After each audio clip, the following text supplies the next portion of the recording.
Okay, good afternoon and welcome to, well, so many of you here to the Oxford Martin School for our first event of this term. We're here to hear Professor Sarah Harper talk about population change. Sarah is a long-standing member of the Oxford Martin School, and her research concerns globalization and global aging and the impact of population change, in particular the implications at global, societal and individual levels of the structural shift from predominantly young to predominantly older societies. So Sarah is eminently qualified to be talking to us about all of this evening. She is the director of the Oxford Institute for Population Aging, professor of gerontology here, serves on the Prime Minister's Council for Science and Technology. She chairs the UK Government Foresight Review on Aging Societies, which has just published its review, I understand. I think there were copies at the back, though Sarah tells me they've all been snapped up. Also chairs the European Aging Index Panel for the Population Unit of the UN's Economic Commission for Europe and is a governor of the Pensions Policy Institute. She's going to talk to us tonight about how population change will transform our world, which is the title of her latest book, which she will be signing afterwards. So she'll talk to us now for about 50 minutes, and there will then be time for questions and answer afterwards. So over to Sarah.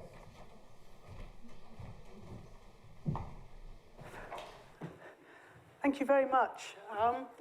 If I explain that this is the book, and it was a book that the Martin School, and as Julian said, my institute has been attached to the Martin School since it began in 2005. I was asked by the Martin School if I would write an accessible demography book. And as an academic, I thought, oh yes, I can do that. So I went off and I wrote a book and I handed it into OUP and they said, no, go away. It's far too complicated, far too academic. It's very difficult actually as an academic to write a book that is accessible to those people who are not an expert in your subject. So this, if you like, is Mark II. I hope you'll get a sense of it from tonight, and there is the possibility to buy it next door. One of the things about population is that I think it's one of those subjects that people seem to think they know a lot about, and sometimes they do, and sometimes they don't. So I was at a conference of economists in Edinburgh on Friday, and this woman economist stood up and said, one of the problems with the world is that the population is out of control, and we've got to stop women having children. That is completely wrong. The world population is no longer out of control from a growth point of view, with one caveat that I'll come back to. And the reason is because across the globe, women have reduced their childbearing. In about 25 years, we've gone from a fear that our world population would reach about 24 billion by the end of the century to a belief that we will go from the current 7 billion to about 10 billion and then flatten. And the reason is that in about 2/3 of the world's countries, women's fertility has fallen to roundabout replacement. So at, on, or near roundabout 2 children. As a consequence, people who work in demography and population studies have actually shifted away from population growth per se, though there is a keen interest in population and consumption. Just to touch upon that, it is absolutely outrageous that we now have more people on this planet who die from obesity than who now die from malnutrition. So we have a large section of the world who are overeating and a section of the world who are undereating. Population and consumption and the impact on the environment, which has been a great interest of this school, and Is the Planet Full, which is another book which the Martin School produced, touched upon that. We've moved away from that to concentrate on the complexity of population. In particular, our populations are becoming more denser, urbanization. We currently have over half the world population living in an urban centre. It will be about 75% by the middle of the century. And by the end of the century, over 90% of the world's population will be living in an urban area. We've never had that happen before. It's a huge shift in our society and how we live and work.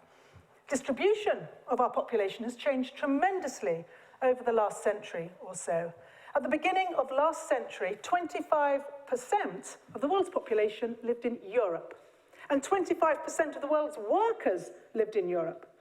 We have roughly about 6% of the population here in Europe, and by the 2050, we will have fallen to roughly about 6% of the workers and 2.5 billion workers in Asia.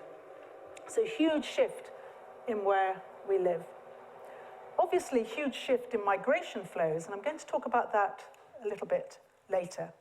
But probably for me and for the Institute and those who work with me here in Oxford, one of the really, really big changes coming up is the change in the composition or the age structure of our populations.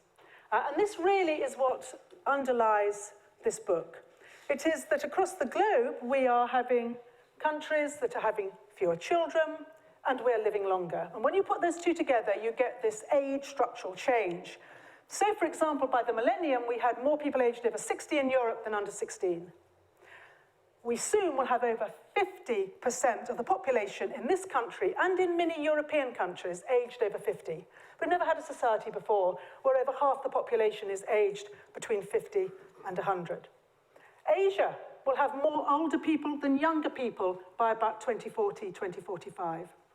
So the shift in the population pyramid in shape from one in which we had continual young people being born, entering our societies and economies and driving them, to one in which actually we have what we might call a skyscraper shape, where yes, everybody born has a really good chance of living a long, healthy life.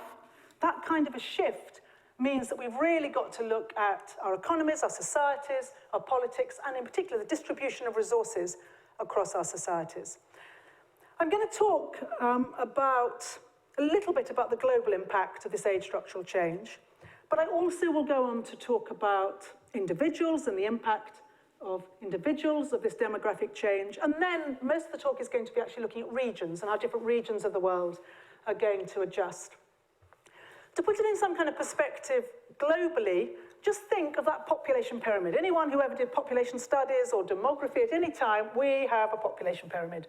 Lots of young people being born at the bottom, death across the life course, and very few old people. Now, in 1990, this was the population pyramid of the world. And if we think of it in slightly more complex, we have men on one side, women on the other. But if we divide it into regions of the world, we can say that in Asia, huge numbers of children being born, far fewer actually in Africa, and the advanced economies, Europe, North America, the high-income countries, already had gone from basically a pyramid into a skyscraper. If we run this forward, 2020, 2030 to 2050, this pyramid goes to that shape. It's basically a U. The other interesting thing happens is that we shift from high numbers of birth in China and India across to increasing numbers of births in Africa. And that's the number one thing to look at. The second thing is this bit here. Because we're going to go from about 7 billion to about 10 billion, and for the first time, a significant proportion of that is going to be driven by longevity. In other words, you can say demographically, people are no longer dying on time as far as the pyramid is concerned.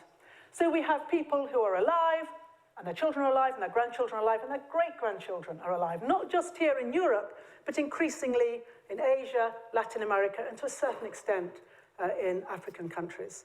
So those people, like the economist in Edinburgh who said we've got to do something about world population, we will almost undoubtedly go from at least 7 billion to about 10 billion, and it's going to be driven as much by longevity, actually, as it is by fertility. But I want to move, as I do in the book, to look at the question from the aspect of an individual, because the demographic framework or demographic regime that you are born into very much shapes your life.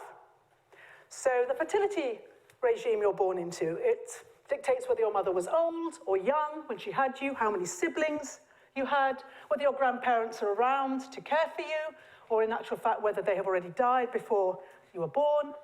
The mortality framework dictates whether you're going to die when you're born, whether your mother is going to die when she has you, when you're likely to die from an infectious disease, or maybe live with chronic morbidities well into later life. And in fact, the size of the cohort you're born into has huge significance. So, for example, if you are born into a large birth cohort, then there's huge competition across your life for education, for jobs, for housing. Other people say no, because if you're born into a small birth cohort, you have you have much more difficulty attracting societal resources. So some people, for example, will argue that some of the African countries, so many resources are put into children that older adults are neglected. And in this country, we know there's a concern that the very, very large number of older adults that we're increasingly having in our population, in part due to the baby boom after the First World War, that they are dragging resources away from the smaller cohorts. So I'm going to start by just reading you extracts about the stories of 3 women's lives, because I think this really demonstrates how an individual life can be framed by the demographic framework within which they're living. All these 3 women are born in different parts of the world, and they're born in 1975, so they are more or less round about 40. And I'm going to start with a woman called Naga, who was born in Niger, again in 1975. Shortly after her 13th birthday, Naga's parents married her, their eldest daughter, to a 52-year-old friend of her father. Her first child, a girl, was born 1 year later, and now, at 40, Naga has had 15 pregnancies and given birth to 9 live babies. All 4 of her daughters were married by 13. She became a grandmother at 27, widowed at 28, and now has 24 grandchildren. She sees herself as very fortunate. Unlike several of her friends who were also married to much older men at a very young age, she escaped the damage and the death caused by very young childbirth, and all but 1 of her children are still alive. Her eldest daughter was not so lucky. She died in childbirth at 12. Now, Naga has very limited education. Like 98% of girls in Niger, she left school before secondary education, and like half the girls in her village, she was married by the age of 13. She rarely leaves the village. She's been completely dependent on her husband's family to provide her children with food and clothing. She can expect to become a great-grandma in her 40s and possibly live into her 60s, when she will probably see many great-grandchildren born. So let's take another woman, and this is a woman called Vani, who was born exactly the same year in Malaysia. And Vani is very dear for me because I have known Vani now for several years. I go to Singapore quite a lot, and I was visiting a big American hotel about 10 years ago, and I met Vani, who brought her breakfast to my room. She was the breakfast lady. And one day she said, I've got this real problem. I'm 31, I got married last year, and I got married to the boy that I went to school with in Malaysia. And now I travel 2 hours a day to the hotel. I do a 12-hour shift, and then I travel 2 hours back across the water, back from Singapore into Malaysia. And when I get home, my husband says to me, let's make a baby. And I'm a bit too tired to make a baby, but even if I did make a baby, my life would be changed. I would have to leave the hotel, I would have to go back and live with my mother-in-law, and I like my life. I like being in Singapore and living the kind of life. About 3 years later, I went back to this hotel, and I met her again, and I said, how's it going? And she said, it's wonderful. We did have a baby, and the hotel had been really, really good. And in actual fact, I'm now working just 5 days, and my mother-in-law is looking after my son, and it's fantastic. I said, that's really good. What about the second child? No. Second child? No. My child is going to have the best of everything. I want this child to have the best education, the best opportunities. I want just 1 child. Now, this is not China. This is what is happening to women across Southeast Asia. And Vani has very limited education, but Vani has been able, through working in this hotel, actually to better herself, but the fertility pattern that she wants is very, very different from that of her mother's. And if we look at the predictions, we can say that actually Vani may well live well into her 70s, but whether she will ever have a grandchild is not clear. And I'm going to finish this with just a final story, and this is Lisa. And again, Lisa is very well known to me, and I'll just read you Lisa's story. Lisa comes from Italy. Again, she's 40. Following her degree in Milan, Lisa moved to Rome and then to London to work in publishing. She enjoys the international community. She is living with a man from Chile. They've lived together for the past 3 years, but probably will not get married, and she definitely doesn't want to have a child, and her brother doesn't have a child. Indeed, of all the 20 girls that she was at school with, half at the age of 40 have yet to have their first child. She really worries about the fact that her mother and her father are living on their own in Italy, and she is here in the UK. But given the current pension changes in the UK, she thinks she can continue working here until she is 70. She will still enjoy 10 to 15 years of active retirement, and then she will go back to Italy to live and look after her mother in her old age.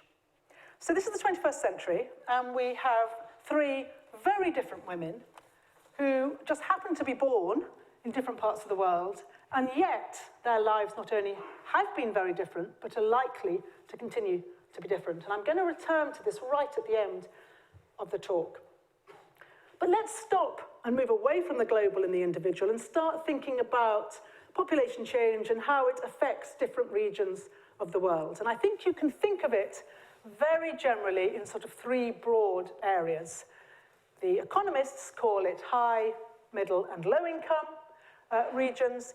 Demographers tend to talk about advanced, emerging, and less developed, but basically we are talking about Europe, the North Americas, plus the emerging economies, predominantly those in Asia and Latin America, and the least developed countries, the majority of which are in sub-Saharan Africa, with a few also left in Asia. And if we think of what they're like, if we start with sub-Saharan Africa, huge numbers still of very, very young dependents, children.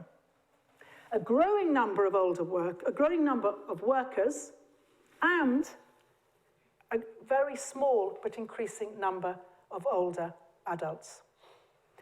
Now, just to reflect a little bit on the total fertility rates of many countries in sub-Saharan Africa, you remember I said that we were going to go from 7 to 10 billion. Well, this is based on the idea that, in fact, the childbearing rate of these countries, which currently is between 4 and 8, Nigeria is currently about 8, Sub-Saharan Africa, South Africa has just fallen down to around about 2, but most of the ones in that gap in between are between 4 and 8.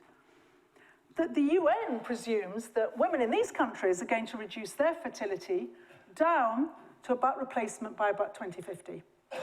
And that is what their models are based on. That is what the 10 billion are based on. But many demographers are beginning to say it is highly unlikely that between now and 2050, women who are currently having 6, 7, and 8 children, that their daughters are going to drop as quickly down to 1 as it occurred in Asia.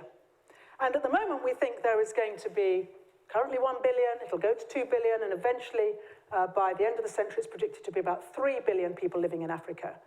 But if that regime doesn't change, if the childbearing regime doesn't change, then we will move to a situation when we don't have 3 billion, we could well have over 10 billion people living in Africa. And we could have a scenario when maximum population is nearer to 20 billion rather than the 10 we have at the moment. And I'm going to come back and talk a little bit about that in a minute. Then when we look at the emerging economies, we have a dramatic reduction in the number of children. If we look at some countries, we're talking some countries in Asia where they had 30-40% of their children, 30-40% of their population under 15 one generation ago, and they are dropping dramatically down to 10-12%. Quite extraordinary, the total fertility rate drop we've had. But a massive growing in the youth bulge above it. Those people aged 15 to 24, large numbers of workers, huge issues around how do we get jobs for particularly young men, but also young men and women in emerging economies. And they're also beginning to age. Really big question here is, are these economies going to be able to sustain the shift from younger dependents to older dependents in the time that they've got this, what we call demographic or potential demographic dividend, to drive their economies, get them right in order for the mass of older dependents undoubtedly they will have from the middle of the century forward. And then when we look at advanced economies, we have very low total fertility rates, a diminishing number of workers in advanced economies, and I will come back to this, but a growing elderly population. How did we get here? How did this happen? Well, we've known for many years that this is going to happen. We identified something called the demographic transition, and about 200 years, we believe Europe, for all sorts of reasons, started to go into the demographic transition. And we've known that these trends are about to happen. I don't think we quite realized the speed at which some of these trends would happen. But to put it very simply, we can say that in England in about 1750, there was high fertility, high mortality. So lots of births and lots of deaths, particularly of babies and infants. And that's exactly what we see today in Niger, exactly the same. And then, for all sorts of reasons, we see that infant mortality starts to fall, probably to do with nutrition, sanitation, health. And the problem then is that women are still having large numbers of babies, so the population expands. That's exactly what happened here in Britain in the 19th century, when we had to release our population pressure, particularly by out-migration. And that is what is happening in a country like Ethiopia today. But eventually, women tend to respond to this, along with other things, but tend to respond to this fall in infant mortality, and they reduce their fertility. And that's exactly what we see happening in Ghana at the moment, and it's also what happened in Britain in the 20th century. And then we flatten. And eventually, we have low mortality, low fertility, and again, that actually is an ideal situation. Smaller numbers of children being born, but all of them having the potential of long, healthy lives. So let's just take a couple of issues from each of those regions and explore them. And in the book, this is how I've structured the book. And let's look at sub-Saharan Africa. I've already told you potentially what could happen.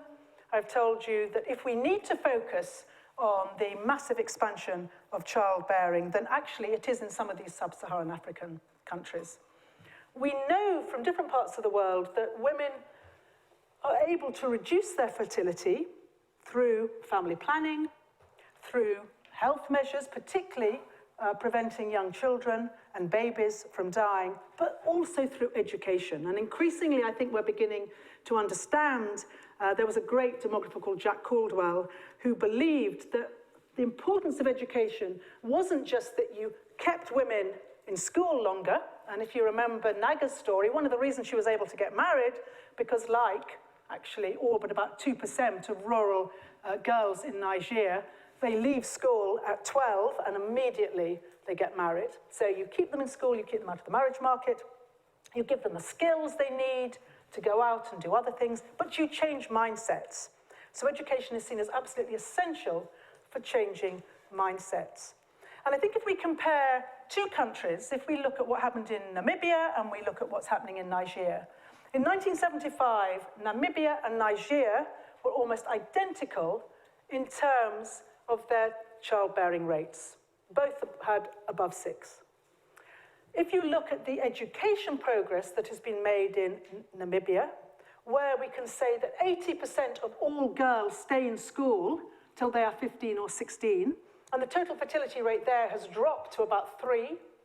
And you compare that with Niger, where we have this incredibly high dropout, or very, very low continuation into secondary school, and we have very, very high fertility rates, or total fertility rates. You can see very clearly the really important role of education.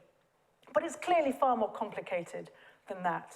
And one of the things I think, and I talk a little bit about it in the book, but it's something that we at my institute are very keen to do more research on, is around what we call desired family size. And the reason why this story is important is actually twofold. Those of you who know about population know that during the 1990s, everybody talked about population. And then it went off the agenda. And actually, to be perfectly honest, in major world meetings, we did not talk about population. And if I talk to my environmental colleagues, they say, oh, you're very brave, Sarah, to talk about population. We tend not to talk about population. It's beginning to change. The reason we think it fell off the agenda, and I recently took part in a Royal Society inquiry into population and the environment where we looked at this, was climate change came in, and suddenly climate change pushed a lot of other issues off that international agenda. But also there was this feeling that it was all right for us here in the north to say, sorry, to people in the south, you know, we've had a number of children we want, but you've got to reduce your population, particularly when we knew that we were the consumers, So it just became politically incorrect in a way to talk about population. There is now a feeling that the way we can do this is to say we want to empower women to have the number of children that they desire, the number of children they want to. We're very lucky in this country. Most people in this room, if they have children, were able to choose the number of children they had. We see almost in many countries in Asia and Latin America, women are able to choose the number. And so that message is a very good message, and it's a very empowering message, and it's been very, very, very well received by many people in different African communities.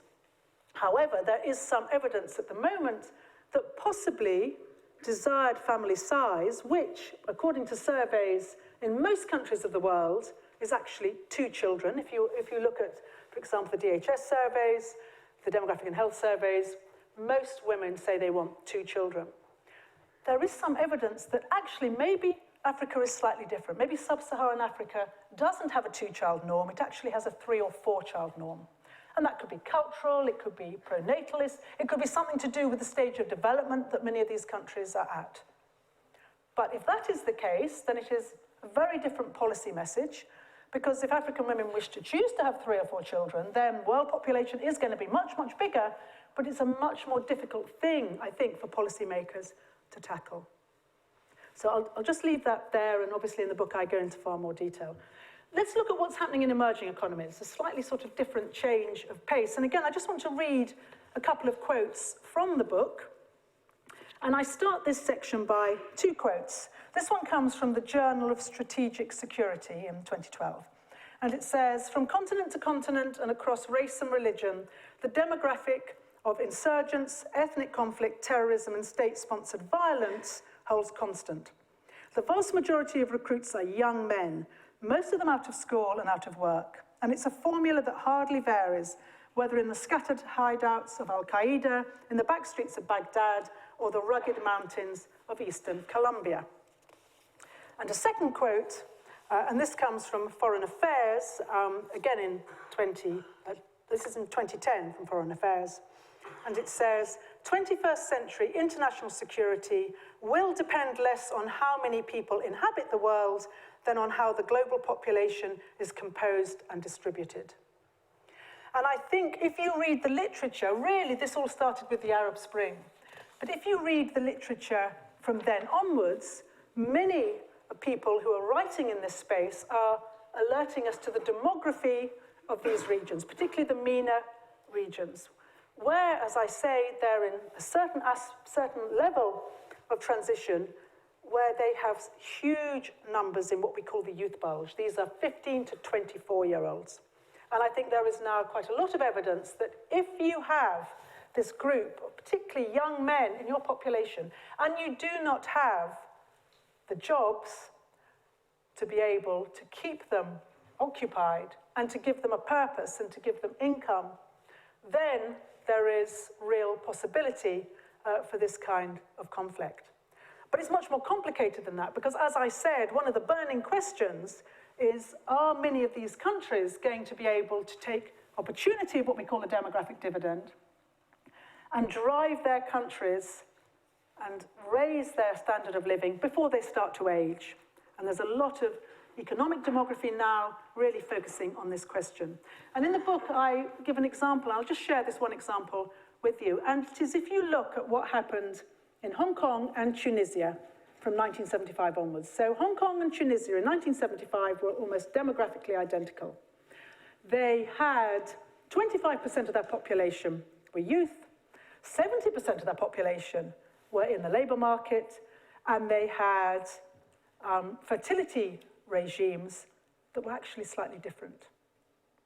And if you look at what happened to Hong Kong, which just took off, you know, it's been described as the Manhattan of the Emerald Sea. It very much led the tigers in economic boom. And if you look what happened to Tunisia, which absolutely stagnated, you can see very clearly that although demography is important, there are all sorts of other things happening. Those people who say, when you've got this massive group of young workers in your economy, it's going to drive your economy, that is maybe what happened in industrial Britain, but it's no longer the case in the 21st century. Just because you've got large numbers of workers in your population doesn't mean you can drive your economy. You need to have the health, the education, and the infrastructure in order to drive this forward. But there is actually a demographic difference, and this has been pointed out very nicely by one of my colleagues in Harvard, David Bloom, who's an economic demographer. And what he points out very clearly is that in Tunisia, the total fertility rate has stayed high. In Hong Kong, from the 1970s onwards, they dropped down to 1.75, that's just under 2, and it was the lowest in the world at that time. And the argument is that actually, no matter how much education, health, infrastructure, governance, and regulation you have in a country, if that country is always held back by large numbers of child dependents, it will never be able to move from a youth bulge into a demographic dividend. So demography does matter. Demography is not the whole answer, it's more complicated, but we mustn't take demography out of the equation completely. So you can read obviously more about what's happening in emerging economies in the book, but let's finish this section by looking at what is happening here in advanced economies. And I've already said that we're living in a world where soon we will have over 50% of our population aged over 50. We have got a real age structural change occurring here, but hopefully by now you've picked up that it isn't just about longevity, it's also about falling fertility, very low rates of childbearing. And I think we have to separate the two. So I'm going to give you two examples from the book, which is about how fertility is affecting our economies, that's very low fertility, and a couple of examples where we explore longevity, including how long will we live. So from a fertility point of view, we have known for some time, there's been a lot of work, particularly coming out of Japan at the beginning of this century, that the demographic change in a population can affect your economy. There's some really good work that was done in the States by Mark Spiegel, where he looked at stock market prices. And he did a model that was based on the demography of the United States. And what his model showed was that from 1981 onwards, stock market prices would increase dramatically in the States, and from 2004 they would start to fall. 1981 being the time that the baby boomers were all in employment, and 2004 the time when they started to retire. And if you look at what really happened, the reality and his model are remarkably close. Very similar work has also been done by colleagues in Sweden, looking at house prices and the effect of young generations coming into a population and then leaving them, the effect that has. So I think there's now some kind of understanding that actually you can see big macro shifts compared with the composition of your population. But now I come to something which really has significance today. And it has significance today in a way that it didn't have when I gave this talk last. So this book only came out in July, but we had lots of pre-book talks. And so I did the Hay Festival and the Cheltenham Festival, but the last time I gave this talk was on June the 23rd in Wellington, New Zealand. And of course, I didn't wake up as you all did. I actually was wandering around when the text from my son came in at 4 o'clock in the afternoon. So bearing in mind Brexit, let me just tell you about the demography of migration and advanced economies. It is very, very clear that since the war, all the rich, aging nations of the north have exported economic capital to the south, and we've imported human capital. So we've sent money to the south, and we've brought human migrant workers to our countries everywhere to prop up our economies, because we are aging. Some very interesting work came out of the OECD, and it has shown that by 2017, across the OECD, there will be more people retiring from the labour market than will be entering the labour market. And I usually say, and this takes into assumptions of current migration. Well, in fact, it takes into assumptions for the UK of migration as it used to be. When we did the Foresight Review, we know that there will be, by the middle of this coming decade, some 13 million jobs that will not be filled in this country. Now, that is pre-Brexit. what basically nobody ever told us, and those of us who work in this area know, but most people didn't know, that there are different ways that you can solve what we call the demographic deficit. As we age, half our population aged over 50. As we age, so we need to prop up our economies with workers. We have not aged nearly as much as Germany has because we've been able to supplement our reasonably low total fertility rate by migrant labour. If you roll this forward and you look at those 13 million jobs, those were the predictions when we wrote this report at the beginning of this year. So I just leave it there. But basically, if you do not have migrant labour in your economy, then you have to work longer in order to supplement the loss of skills that we are inevitably going to face if we try and stop the natural migration of labour and talent around the world. Okay, so let's move on and conclude by looking at what is happening to our mortality. And I think I want to do this in two ways, because I think it's really important that we understand not what is happening to life expectancy, but also what is happening to longevity and what's happening to healthy life expectancy. So I'm just going to give you a sort of 10-minute whiz through the history of what happened in this country to our population and how did we get to be so old, basically. There's something called a survival curve, and if you look at that survival curve, which, put very similarly, is the probability of you surviving a next year per age, then in 1850 it was like this. Okay, so almost at every age, once you got up past your childhood, and unless you were a woman of childbearing age, you were likely just to have the same probability of dying, right the way down. And we pushed that back, and we pushed it back so that it's gone from this to this, and that means that most people have the opportunity of living long, healthy lives well into what we used to call old age. So much so that we can say half our population in England was dead before it reached 45 in 1850. Half our population today has a chance of making it to 85. Tremendous increase over the last couple of centuries. And those people who look at pensions and say, oh, well, we must have some kind of longevity built into our state pension age. Well, when Bismarck introduced the state pension in Europe in the middle of the 19th century, he fixed it at 65. And half the European population was dead at about 45. So anyone who can do the sums, our state pension age should be about 103. So, how did it happen? Well, to be honest, it happened very simply to start with. It was basically nutrition. Nutrition started to improve. We found ways of managing and moving food around. Then we had sanitation, clean water, public health initiatives. As we came into the 20th century, we had things like antibiotics, modern medicine, and then geriatric medicine. And if there is a second thing that demographers really missed, even over the last, say, 25 years, it is that late life mortality would start to fall as much as it did. I have a very, very dear colleague from Chicago called Jay Oshansky, and he wrote in the 1990s, yes, we will see falls in mortality rates up to 65, but post-65 it will flatten.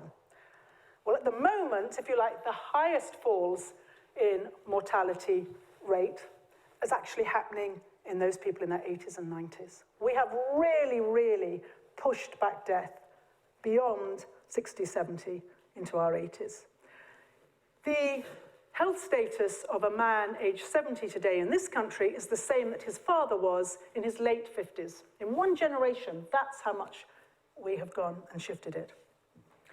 So I think, let's look at the 20th century, let's look at what happened then, and let's see if there are messages going forward for the 21st century. So if you can just imagine male deaths across last century.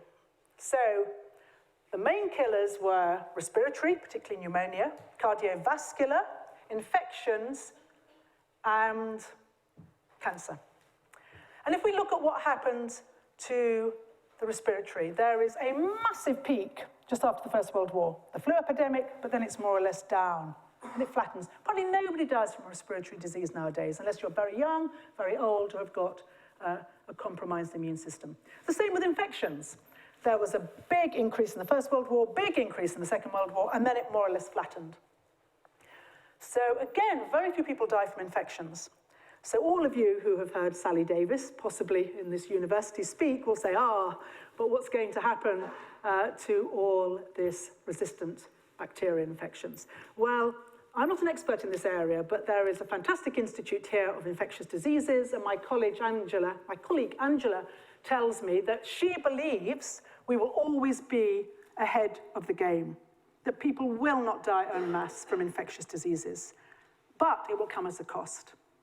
So in the way that we can map the human, we can map the pathogen, we will always have sophisticated ways of keeping the pathogen at bay, but the era of cheap medicine in fighting infectious diseases has probably gone. That's going to be the price that we have to pay. Cancer has more or less flattened. And that's because incidence of cancer, according to my cancer colleagues, has gone up, but we don't die from cancer in the way that we used to. We're able to keep people alive for longer with cancer. It's probably gone up, partly because of the aging of the population, but also because of lifestyle. But the really interesting one is what has happened to cardiovascular disease. And if you look at what happened to men, remember this is, and we chose men specifically, it goes like this until about 1981, and then it really drops off. In the 80s, men stopped, as a generalization, having heart attacks. In sufficiently large numbers that it comes up in the national statistics.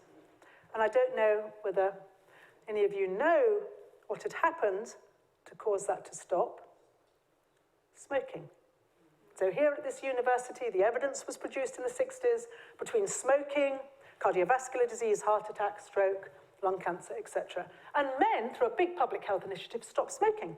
So much so, as I say, that death for men from cardiovascular disease has plummeted in the last 30, 40 years. So one of the things we can do is we can look at that and say, if this is the story of the 20th century and the way that we tackled the huge, if you like, scourge of smoking, what is going to happen in the 21st century with the huge epidemic of obesity? Because I think it's very, very clear that, as I say, we now have more people in our world dying from overeating and obesity than we do from malnutrition.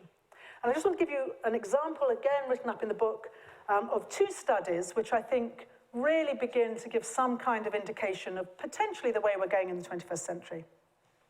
And this is between 1975 and 1995, here at Oxford, there was a study called the Prospective Study Cohort. And they wanted to ask the following question, and the question was driven actually by America. It was a study of OECD countries and obesity, and the question was, would life expectancy be lower if there was less obesity in our population? And the reason it came out of America is that America does not do well in life expectancy in relation to other OECD countries. It's actually below average. So they did this. The results for women basically came out to say that 41% of the deaths that were unexpected due to the epidemiology or the demography of the country were due potentially to obesity. And then this study was replicated between 1995 and 2004 by some Americans called the Meta-Chang study, exactly the same, and they found it accounted for 21%. So obesity had rocketed, we know that, in most OECD countries between 1975 and 2004, and yet deaths from obesity seemed actually to have gone down. And all sorts of explanations have come up, and people have looked at this work, but the conclusion is that actually we are conquering this with pharma, with science and with drugs. So unlike the smoking epidemic, where it was a public health, we all stopped smoking, we now live in a world where we can all eat and drink and do a little bit of exercise if we wish, because we know we can pop statins and blood pressure tablets, all sorts of drugs and other science that will keep us alive for longer. And people are concerned about this because one of the questions we're often asked is, given the obesity in the population, is it true that the current generation going through are going to live shorter lives than their parents? And the evidence at the moment is actually probably no. But what will happen is they may well have shorter, healthy lives. So they're going to have a long life expectancy, but disability at the end of their lives may well be longer.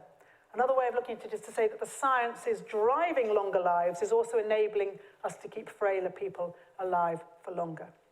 And that is not a good story, because in a way it doesn't matter how many older adults you have in your population, so long as they're fit, active and healthy. You know, in the old days, you used to be considered old at 50, now you're considered old at 80. But that's only because that cohort in their 60s and 70s have become healthier.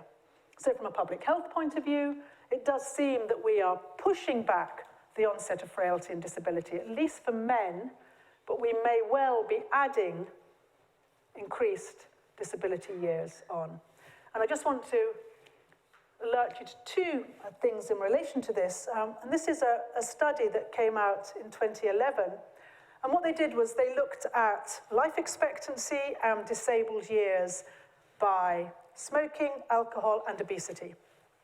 And they found that in this particular study, smoking knocked around about 3 years off your life, and it disabled you for probably around about 2. Alcohol was very similar, slightly less. But obesity knocked 1.4 years off your life and added 6 disabled years.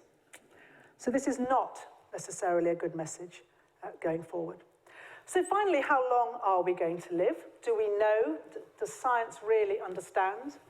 Well, all I can tell you is the story of the centenarians, that one of our colleagues at the Institute did some modelling around the number of centenarians that we would expect. And this is just pushing forward the kind of life expectancy we've seen. This is not stem cell therapy, nanotechnology, all this kind of radical research, which I don't actually touch upon in the book because I put it into another book, so you'll have to read the other book if you want to find out about that. And he said, you do realise that in this country, by my projections, we're going to have we're going to go from 12,000 centenarians, that's people who live to 100. Now we're going to go to about 500,000 by the middle of the century, and we're going to go to 1.6 million by the end of the century. And we went, no, you're wrong, go away, your model's completely wrong. And about a month later, ONS and DWP came up with exactly the same scenarios. 8 million people who are currently alive in the UK will make it to a century. 130 million Europeans who are currently alive are predicted to make it to a century. The real life expectancy of babies born in this country, by the measure that half of this cohort will survive, is 103. It's 104 in Denmark, it's 107 in Japan. We really have pushed back death. And the century of the centenarians, you can say, will occur this century, and let's just hope that it's going to be a healthy century rather than an unhealthy one. So that's just to give you a flavour and a taste of some of the things. I'm going to stop now, but I'm going to stop by 3 stories at the end of the book. Because if you remember, I started at the beginning with women in their 40s. So women who had lived through the last quarter of the 20th century and into the 21st. Here, these are all interviews with young girls, and they're all aged 12. So they are 21st century. And I just want to read you them. They come from the 3 regions. And let's see how their life expectancy will change vis-a-vis their parents' generation. And I'm going to start with this first story, and it says, I want to be a fashion designer. Charlotte is 12, and she lives with her parents in London. Her mother is British, her father American, and she's their only child. Charlotte goes by herself on the London Underground to her school 15 minutes away. Often I go with my friends, sometimes alone, sometimes my mum comes with me. I'm very busy when I get home because I've got to get my homework done, and then I can have tennis or I can go skating. And at the weekends I have play dates or sleepovers with my friends. And then I go online in the evenings and I chat with my friends because I don't want to wake up early in the morning. And there's always a rush with mum and dad trying to get me out of bed. When I grow up, I will probably live with someone for a while, and we will have maybe 1 child. And after university, I want to go to fashion college and be a fashion designer. I want to travel and live in America. So that's your modern London child. And let's compare this with a little girl who's called Haitza, and she lives in Nicaragua. Now, her school starts in the afternoon. In the morning, she does chores around the house. She gets up at 5:30 a.m. every day to prepare breakfast for her sister and mother. Her sister goes to the same school, but in the morning, because she can only go in the afternoon. When her sister and mother have gone to school and work, she feeds the animals, she brings breakfast to an old man next door, she washes the dishes and the clothes, and then she tries to start her homework. And then in the afternoon, she has to go to school, and when she comes back, it's more shopping and cleaning. She's in the second year of her secondary school, and she studies hard. She wants to become a computer scientist, and it's an ambition supported by her mother. My mother is always telling me I've got to study hard to have a better life than hers. She left school when she was 10, and she was sent to work as a maid in the capital, and she wants me to have a better life. And the final one is from Niger, and it's the same country, if you remember, that Naga lived in, who was born in 1975. This little girl is 12, and she's called Sola, and she lives with her grandmother. And she says, I would like many cows. And she lives in the Fulani tribe in Niger. The most important objective in this society is still cattle. My grandma says I should go to school, but I don't want to go to school. I want to stay home and help grandma. And if I did go to school, who would be around to do all the chores I have to do? When I grow up, I would like mini cows. My husband will have mini cattle, and I will milk his cows and make the butter. And I will walk with my friends to the market and sell butter and cheese.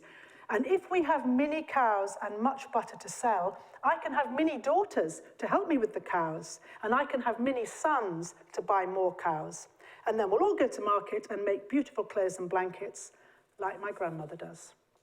And I actually think, given that we're in the 21st century, the fact that these three girls, in many ways, have the same kind of life opportunities that their mothers had is something that we should probably all really reflect upon.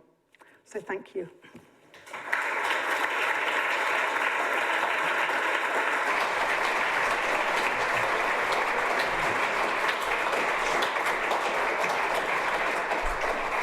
Thank you, Sarah. That was absolutely fascinating and masterfully delivered as well. So we do have some time for some questions. I can see hands going up already. There are some roving mics.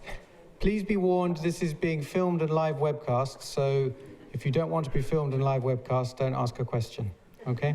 So that hand went up first, so. I can probably do that. We need this for the recording.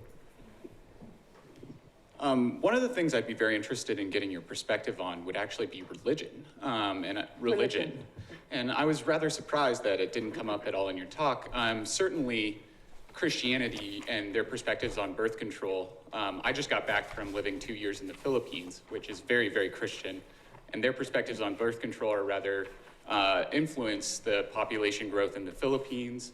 Granted, the Christianity is not the highest growing religion group. Islam actually is, but that has a lot to do with the demographics of Islam. They're younger. But yeah, I'd love to hear your perspective on how religion influences population growth as well. I mean, I think that's a really interesting question. And to a certain extent, obviously, Christianity is the one we used to think about, particularly because of Latin America. Islam is the one where we are more conscious. But I have to say that in the majority of studies, education tends to counteract much of what religion suggests. So in other words, there is evidence that even in very religious societies, if men and women are educated, then their total fertility rate tends to fall. Having said that, what is interesting in this country is if you look at the childbearing rate in the UK, now I said our childbearing rate was quite good. It's currently about 1.98. That's just under 2. We are the second highest. France is the highest.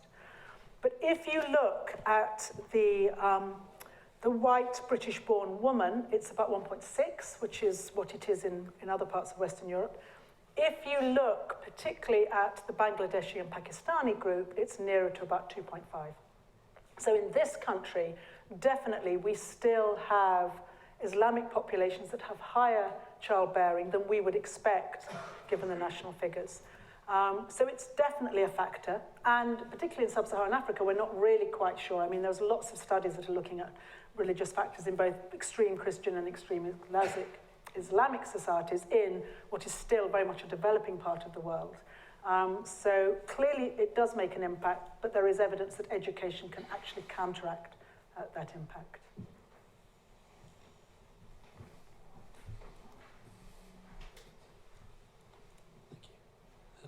Further to your point around education, I wonder if the data suggests any correlation to the access to information and perhaps the internet, and whether or not, given sort of the Latin America, more earlier adopters of the internet, and then Africa catching up, whether that, Yes. you see that changing the trends. I mean, I think that whole area, and one thing I haven't spoken about, which is in the book, is actually the whole influence of technology, and actually technology in jobs, which is something we may want to talk about.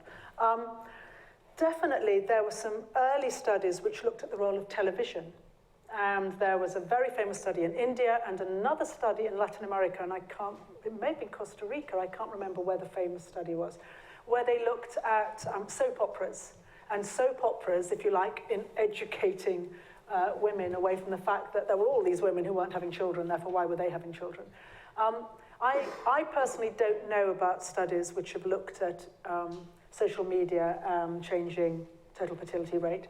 I'm sure there are some, and I'm sure there will be in the future, because I agree. I mean, social media is a great disturber, but of course it's only, if you like, recently arrived. I mean, you know, although it may seem it's been around forever, you know, it's within the last decade, I think, that we can say that we've had probably any kind of impact. But I think it's a very important point.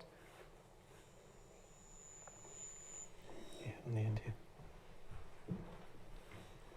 There are some fascinating indications that the incidence of Alzheimer's and other forms of dementia at a given age are going down. Not the absolute numbers, because we've got more old people, but the incidence. One hypothesis is to do with the Flynn effect and cognitive reserve. But whatever's doing it, it's obviously a rather wonderful thing if it's real, because you've got more people who can work and fewer who need looking after.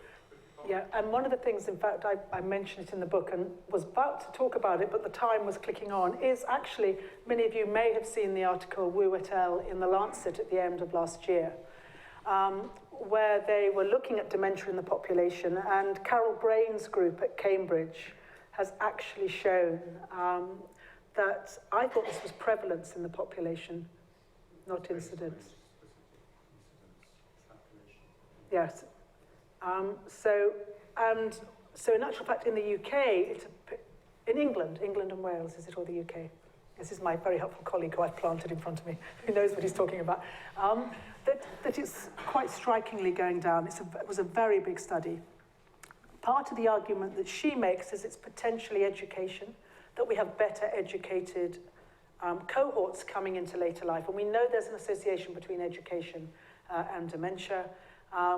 I think people argue that it could be that better educated people can hide or delay the symptoms, or it could be that just as, you know, running protects our cardiovascular system, maybe high education and mental activity protects our mental system. So I know people are aware there's an association. The exact relationship is not clear, but at the moment, that study suggests that it is good news at the moment, at least evidence from England and Wales. Yeah. Thank you for your talk. My question's about, kind of follows on from your comments about Brexit, on voter patterns by age. Yeah. And how do you see the political system in Britain having to change, if you think it has to change, as a result of demographic change? Yeah. Thanks. Apart from Brexit, which just seems to have thrown absolutely everything, I mean, I can't think of anything, not only in my lifetime, probably in my parents' lifetime, that has split the traditional left-right alignments that we used to have. When you have Ed Miliband with a group of Conservatives trying to campaign for some kind of sense and actually let our Parliament have a vote on this and not just the MEPs, I think we've got to be very careful about age. That was one thing where, without any doubt, it did seem that older people, as we know, tended to vote to remain and younger people to leave and younger people to remain. My 91-year-old mother is very proud. She voted to remain with her postal vote. Another of my friends, actually, her grandmother gave her vote to her 16-year-old granddaughter who didn't have it. I have to say, most of the evidence on the so-called grey vote is that there isn't actually a grey vote. I mean, there's been a lot of work done in the States on this. And there are two caveats to this. So the story is that actually most old people do not vote on age lines. Because they tend to be linked into communities and families, they're just as likely to vote for things which will benefit their children and grandchildren as they are to concentrate on things for them. Dale Lund out of Utah, if I remember, had a very strong survey which actually showed that people coming into retirement in the States were actually a group that, if you like, they were arguing that Social Security should be reduced because they could see the burden on their children and grandchildren. The reason it works is because politician believes it works. If you talk to politicians, they're convinced that people vote on age lines, and so they gear up policies and campaigns and manifestos to encourage the grey vote to vote for them. So, if you like, it's the narrative that works, although the evidence is not so strong. However, having said that, there was evidence coming out of Germany, where Germany has very, very low childbearing, below 1.5. And there is some evidence that if you have a generation who haven't had children, that they are actually less likely to vote for things that benefit future generations than those people who have had children. And so some people are saying that this may mean that as they go into old age, they vote along age lines. I think Brexit and the fact we had a referendum is something completely, I don't know, can't even describe it, off the wall, really. I hate to think, and in fact, you should read our blogs, because in fact, another of my colleagues sitting here has recently blogged on this and is much better to talk about it. But I have been quite shocked by some young people who say no one over 50 should vote, because of course, move on, it's no longer your world. She says, in that age category. So Brexit was different, but I think we have to be very, very careful. I think my 91-year-old mother has just the same right to have a vote as anybody else. So I think it's a bit of a sort of, dangerous area to go into, but I think it's an interesting question. Just behind, yeah. Do you think possibly the link is that older people still tend to buy newspapers? I would have thought, I don't know the statistics on this, but I thought old people would have bought newspapers, unlike younger people. Old people like newspapers. Yeah, they buy a newspaper every morning. Oh, I see. Yes. The newspapers, the email, etc., have a large impact. Yes. Well, I mean, but then you're going into this whole area of the fact that with social media and modern technology, we can actually just be fed what we want. We can only subscribe, and I think that's a very worrying area that we're going into. My mother, who lives with me at 91, she has the Telegraph and we have the Guardian, and it's very interesting every morning reading the same story going, really? So. I think it's on the same row, there's another. Thank you for what you said. Can you explain if climate change is likely to have a big impact on population growth, especially in sub-Saharan Africa? Yes, that is really interesting. So, that question is often asked in two different ways. I'm just going to write down this very quickly, so I'm going to forget the second part. So sometimes people say, what if we have a pandemic, or what if we have a huge, climatic episode? Will that slow down population growth? And the evidence tends to be that it'll have a huge impact regionally and locally, but actually, in the bigger picture, we're just on this trajectory to add probably 2 or 3 billion, absolute minimum, probably 3 billion, absolute minimum. What I think is interesting is this story, and again, we must remember, Britain will be affected by Brexit, but Europe, in theory, won't in terms of being able to get skills. So a really interesting piece of work that actually is in the Is the Planet Full book. And it was I took part in, so I've just done this Foresight Aging Review, but before that, I took part in the Foresight Environmental Change and Migration Review. And that was done about 5 years ago, maybe 6 years ago now.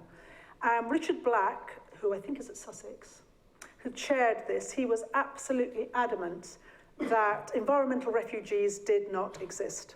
So this idea that we would have these long hauls of people streaming up into Europe because of environmental change was simply not possible. And all the evidence at that time was that people with skills were able to move long distances, and that was actually good for economies. But people who didn't have skills, they tended to get trapped. So if there was a tsunami, or if there was a heat wave, or an earthquake, or whatever, they would move out, but would then tend to move back. And that report is very clear on that. Of course, what we've seen are not only civil conflict refugees, but potentially economic and environmental refugees now having the ability to move long distances. And they can do that to a certain extent because of the smugglers, but also because of social media. So the world has changed quite quickly from that perspective. And the thing that I wrote about was looking at the predictions around where the skills of the world would be. Because believe it or not, most countries are absolutely terrified that they're just not going to get the skills they need to drive their economies. And Manpower, about 5 years ago, did a very interesting study looking how Asian societies, and China in particular, were cherry-picking all the skills. And at that time, there was a feeling that Hong Kong and Singapore and some of the Indian cities and some of the Chinese cities, Shanghai, Beijing cities in the East, were going to start attracting the world's skills to the detriment of Europe and potentially even the US. But I think there's also evidence that if we have the kind of climate change we think we might, if you look at sea level rise and temperature rise, it is in those big Asian, particularly cities. And so the other argument is actually that from an environmental point of view, people with really good skills will actually still choose to come to the Northern Hemisphere, because particularly in Europe, we probably will escape some of the ravages that they're going to get in Asia. So migration, population growth, environmental change, it's all interlinked. Let's move it there.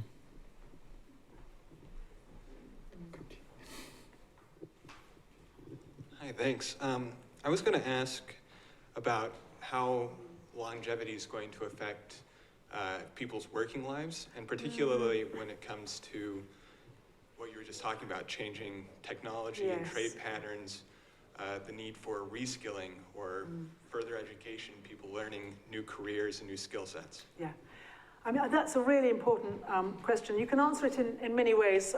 One of the things we did in the Foresight Aging report, and as I say, that in theory there are copies at the back, was really stress the importance for all ages to constantly upgrade their skills. In the new technological world we live in, everybody should be upgrading their skills. The real thing is, who's going to pay for it? Are you going to pay for it? Is your employer going to pay for it? Is the government going to pay for it?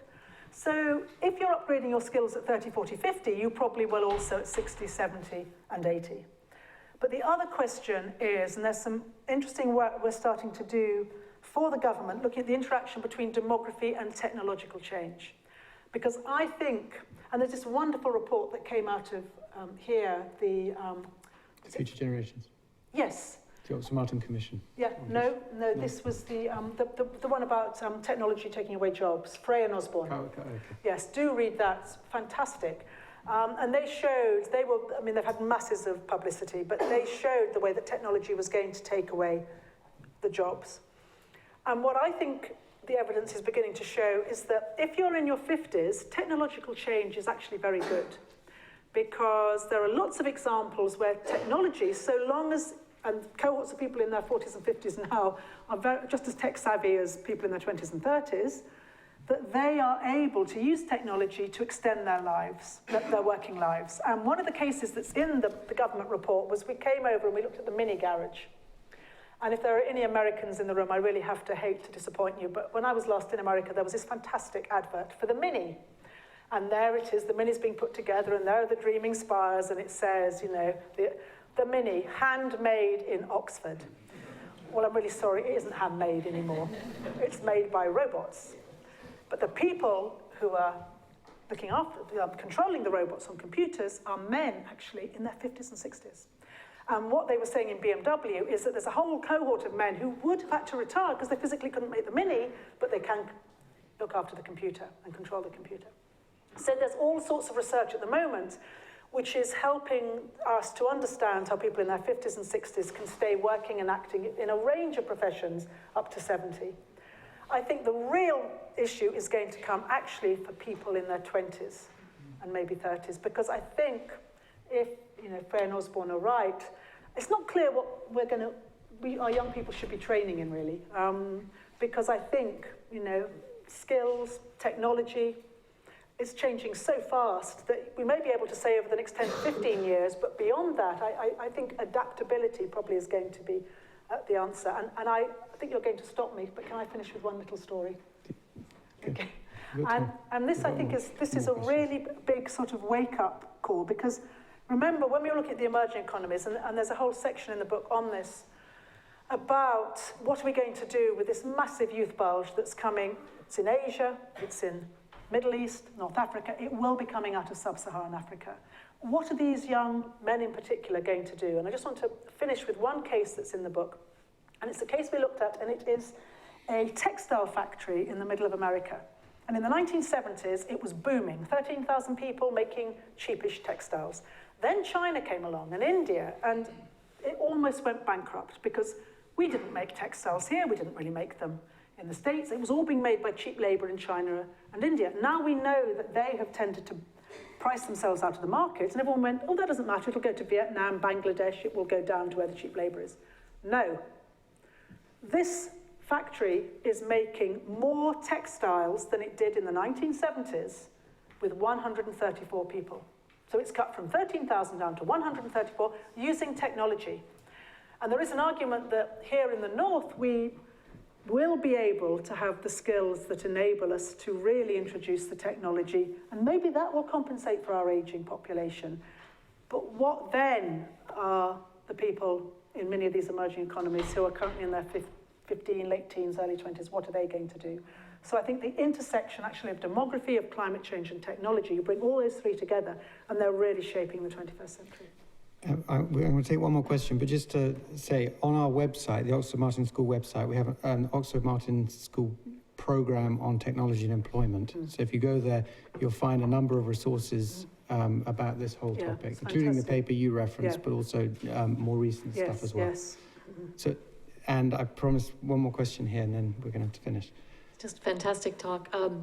My question is about the statistic you were quoting about the Niger the girls or the population there, that you might have as many as 10 billion people if the demographic transition isn't gone through in some of those populations.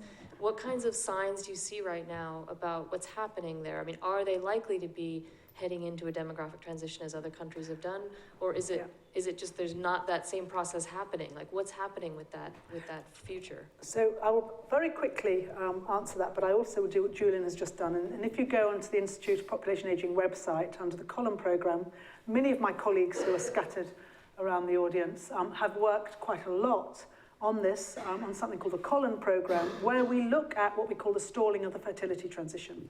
Because you can probably divide these countries up very, very broadly into a group of countries that have not really yet started the fertility transition, a group that started and then stalled, and a group that started, stalled, and we think are now going down.